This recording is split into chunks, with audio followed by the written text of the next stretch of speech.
Pilay na raw, wala pang apo. Ay. Ito naman kay ma'am.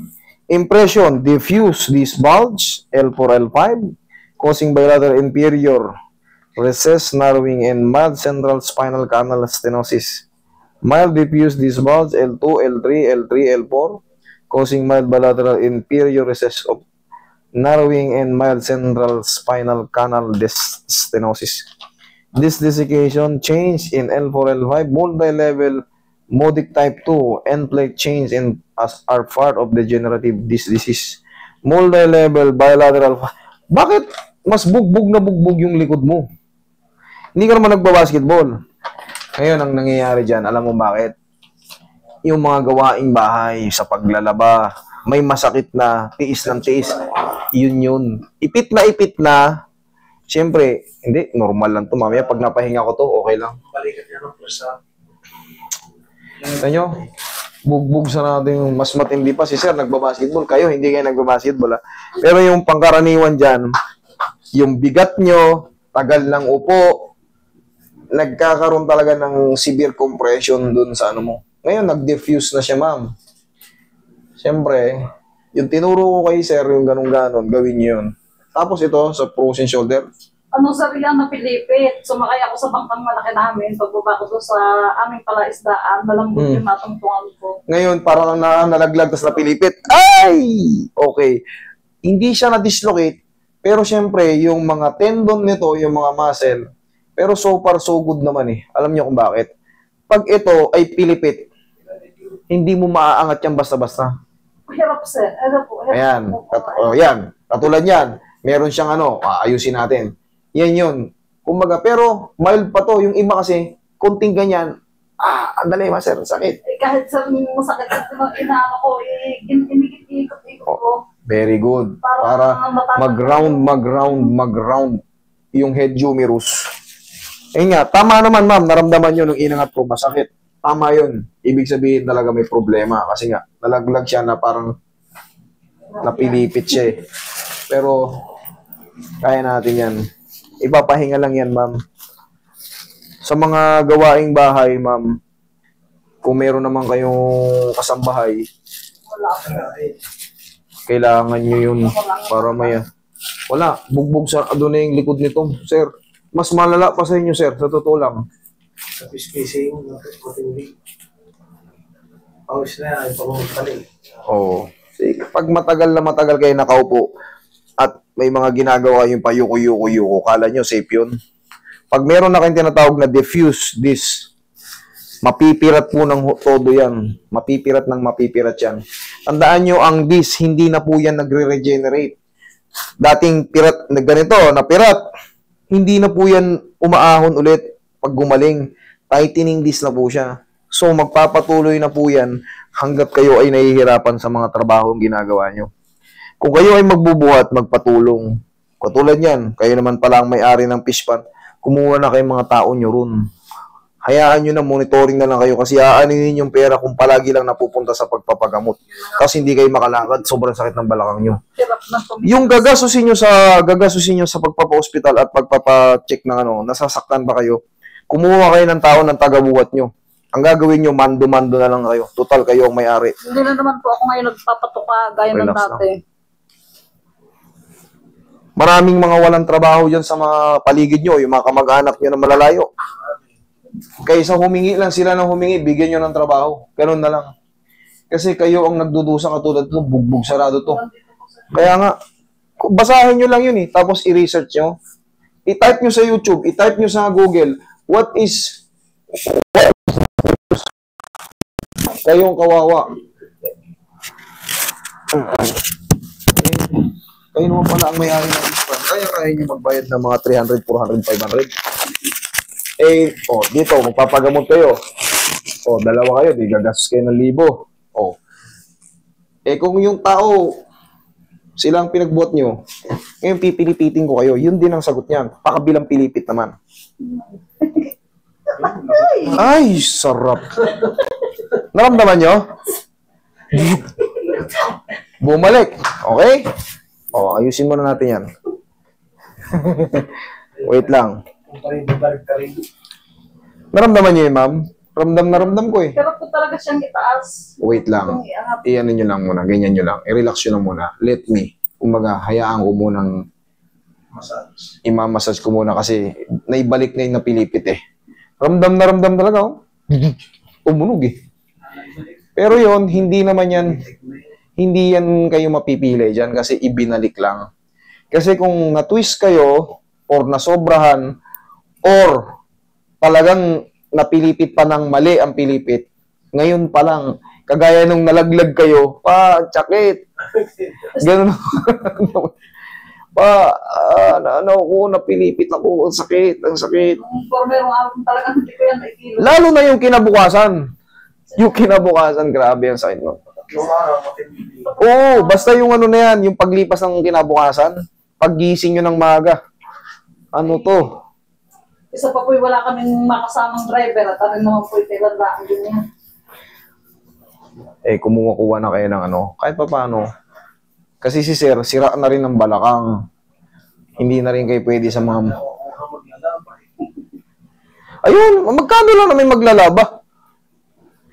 Ang isipin nyo, gumagas... Pag nasaktan kayo, pilay kayo. Nasaktan pa yung katawan nyo, gagasos din kayo. Ipaubayan nyo na sa iba. Pero pang katawan. Correct. Hirap pa yung katawan nyo. Sa pagpapagamot, ibinayad nyo sa may helper kayo. Tsaka, yung mga property nyo pa, maaari nyo siyang utus-utusan sa ibang bagay. Naglaro mo, pispis naman. Oh, kanina, masakit. Oh, ngayon, oh. Oh, di ba? Kasi, nagilid.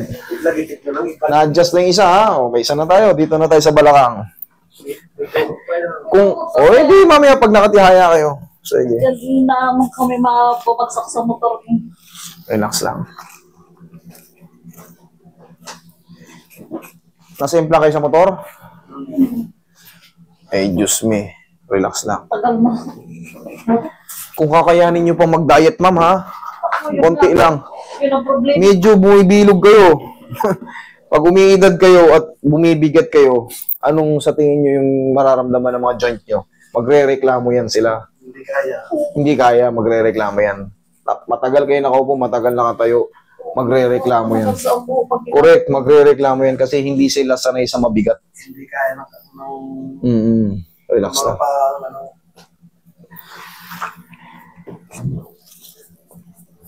Okay, tihaya mo na. May masakit din pala sa tuhod si ma'am. yung lagay na. Kanan, kaliwa. kalita po. Ay, namamaga pa pala to, sir. Halika, dito ka. Oh, Maganda talaga. namamaga pa pala, kaya pala. Oh. Tsaka mas umbok pa siya. Saka hindi pagka yung masakit sa taglang, Ako sa... Oh, kawang. Sarap ako sa... oh, ito. Oh, tinatamaan. Oh, ayan. Oh. Oh, ito. Pakinggan nyo, sumasayad yung ano ko. Kakawang. Okay, namamaga pa pala. Tama lang pala talaga na ipacheck nyo to kasi sira pa pala talaga. Sabihin nyo na lahat pag nandito kayo nakahiga sa board. Kasi baka maging excited ko, ayos na ito. Pag uwi nyo ng kung saan man kayo, kung saan ba. Nakalimutan ko yung tuhod ko. Sobrang excited ko kasi natanggal yung masakit kanina. Yung masakit na masakit. Basta matanong mapanood yan. Ano Basta- pa niyayaya? Sabi ko, Kaya, pabalik pa nga kay Ray. Iyan po, sir. Sabi ko nga sa inyo, pagka maglalaro kayo ng basketball, ay magtansya-tansya kayo. Magganon muna kayo, mag-applause kayo sa balakang. Kasi pangit naman ko kayong awatin sa pagpapapawis. Kung di nyo talagang medyo masakit ang balakang nyo, ay mag-shooting na lang muna kayong pang sarili. pero naman po yung sariling yan eh. O, relax na, ha? Kasi yan, hindi na advisable sa malalakas na katag. Relax lang. Oo.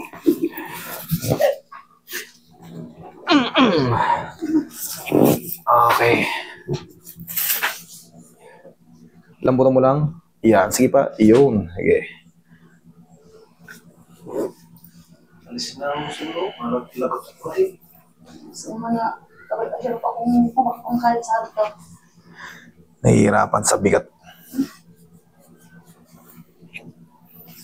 Ilan taon na ba kayo? Senior na ba kayo? Hindi pa. Officer, Oh, ang bata nyo pa pala. Paano na yan? Pag nag-senior na kayo, nagre-reklamo na ngayong 47 kayo. Pag nag-senior tayo, tatandaan nyo, meron tayong tinatawag na sign of aging. Magre-reklamo lalo yung mga joint nyo. Baka konting yuko nyo, aray pa, paano mo ako? Ay, wala kang siya. Ano bang sa'yo? Tanga? Ay, okay lang. Wala naman pala. Hindi naman pala sa kailangan na. Ayun, may short ako ron. Mag-short ka na. Ayan, isa ba niya?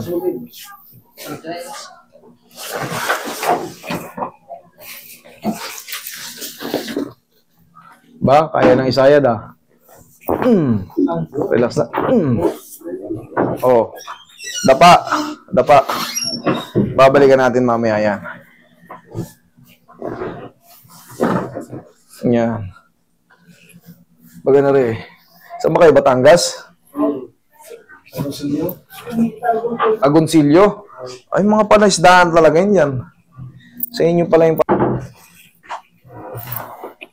Nandiyan na ba si Lawrence? Nasundo niya na si Eli? Nasa bahan po doon. Ha? Nasa bahan po siya kanina. Kasi ba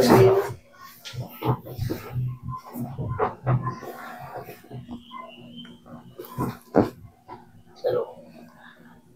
Relax lang. Inhale. Exhale. Isa pa. Inhale. Exhale. Down. Yung. Diyan ka lang. Diyan ka lang. Naramdaman mo yun? Parang hinilang tinig eh. Parang hinila ang tinig eh. Eh, okay lang naman yun. Sadyang ganyan. Ingadiin mo nga. Oh. Kanina nakakawang eh. Dapat na kayo. Oh. Ayos. Matagal to sir, akong pinahirapan ko.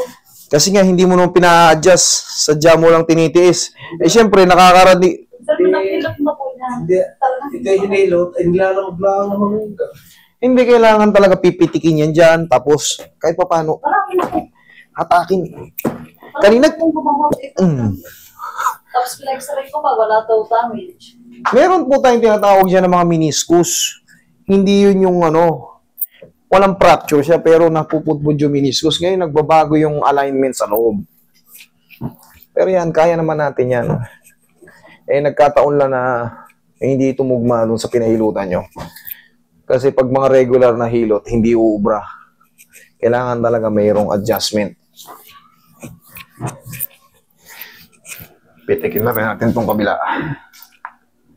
Anong tawag sa film na? Ay, film. O yung negative. Pero okay naman yan kahit pa paano. Siyempre, titignan ko yung may explain kasi ron. Kasi may osteophytosis kayo, sir eh. Malalaki na yung bukol ng buto. Yung parang riba-ribaba. Kunyari pag nag-welding ka, may mga sumusobra. Ganon yung ibig sabihin ng osteophytosis. Para lang sa kaalaman nyo. Magalit mo mag-grinding. Hindi, nakikiskis yun sa tulong ng mga ganyan-ganyan. Matatanggal yun. Tatanggal. Oh. Kaya ako nung Kayo, tagilid. Yan. dahil lang akin sa uwan din ang sayatik. Ako pag uwan, gano'n din. O yun, may naituturo sa inyo, di ba? Pero mas maganda sa sciatica yung pag ganito, sir. Yung pag ganyan, no? Tapos, 1, 2, 3. Ganun lang kabagal. Ay, ganun lang kabilis. Ganun lang kabilis.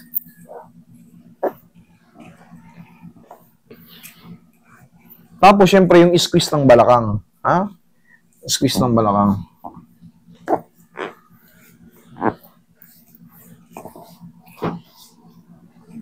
Aba. Dati hindi ko talaga ito Oo nga.